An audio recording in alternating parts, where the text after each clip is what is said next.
And casinos, the company says it is now back to normal operations. The cybersecurity issue caused multiple computer outages at its locations all across the U.S., including here at MGM National Harbor. This morning, we want to help you protect your personal information. And joining us now with what can we learn from the MGM cyber attack is data privacy advisor Justin Daniels. Good to have you this morning.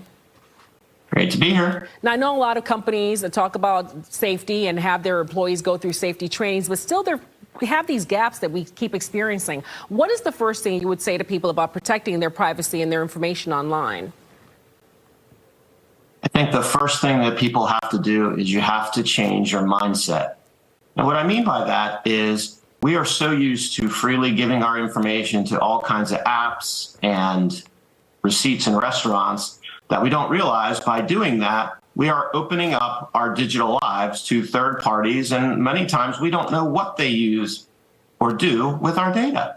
Now, when you say give your information freely, most people, you'll give your name, you might give your phone number, and it seems pretty benign, but you're saying that could be the gateway to a more serious attack. So let me give you a great example. I parked my car the other night with the valet, and you know how you get a ticket? Instead, he's like, oh, no, we need your cell phone because you can use an app to get your car and pay for your valet. And I was reluctant to do it, and then I did it because they couldn't give me a ticket. And I immediately regretted that decision because I don't know what the valet company does with my cell phone. So think of how personal that data is. What I should have done, the audience can learn from my mistake, is either give them like your work number, like basic, or give them a fake number. Okay. Well, yeah, that does make sense. But you also say that if you really want to, you can also create, I know like Google has phone service, or have an email account that's specific for things like this. Okay, a lot of people might say that's just an extra step I don't want to take, but you're saying you should. I guess what I'm saying is, do you remember back in the day when our parents grew up and people didn't wear their seatbelt? Yes. Well, now when we get in our car every morning, we put on our seatbelt and we don't even think about it. Well, why? One, we were educated that seatbelts literally help save lives, and we have laws now that require it.